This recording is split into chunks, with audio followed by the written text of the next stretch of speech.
do when God is silent? When you're facing that big decision, like, should I buy this house? What course should I study at university? Should I marry this person? Or then there may be the smaller decisions. How should I spend my money? What friends shall I spend time with? Life is full of them. And we know that God is a talking God, but sometimes we can't seem to hear what God is saying.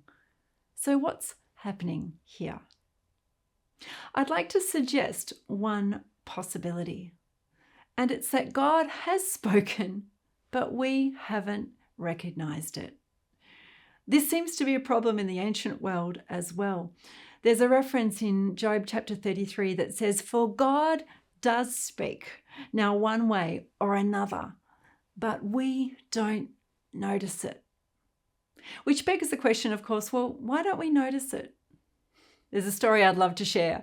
I was preaching at a Sunday service one time, and afterwards we had a bit of a prayer time, and this lovely lady came forward. She said, "Tanya, can you please pray for me because I can't hear what God is saying?" I said, "Sure. But before we do, is there anything that God might already be saying to you?" Well, I had this dream a couple of months ago, and in the dream I heard a voice, and the voice said, "Eat more vegetables." Oh, okay. Is there anything wrong with your health at the moment? Yeah, actually there is. I've got all these problems. I've been to the doctor about this and this and this. Yeah. Okay, so do you think that the voice in the dream could be from God? Yeah, I do actually. Okay. So have you been eating more vegetables? It's so hard, carrots and broccoli and no, I haven't. Yeah, I said, I know it's hard, I said, but I'm not praying for you to hear God's voice. You already have. Now go and eat more vegetables. I think Rosalind's story is repeated in many of our lives.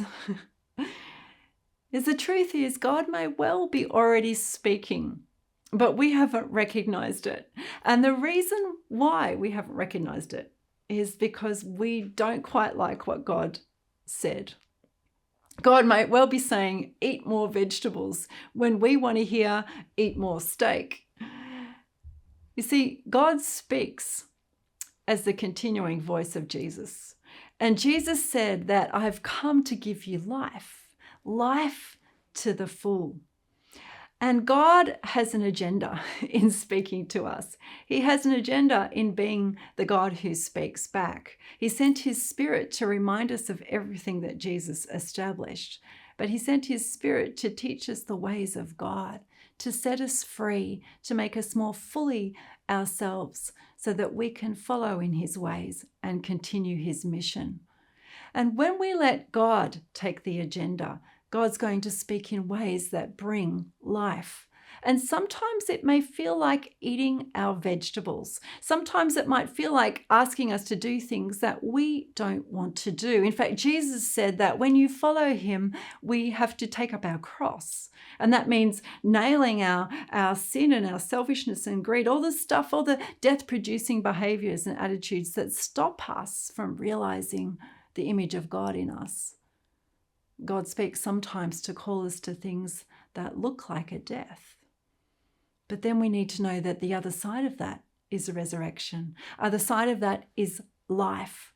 Other side of that is when we take up our cross, we find our lives and we live it to the full. God may well be speaking to you today about something that brings life to you.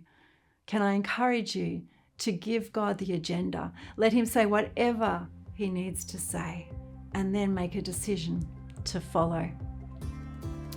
Hey, thanks for tuning in today. It's been wonderful to speak with you. For more on having your own God conversations, you can go to godconversations.com, and we'll see you next time.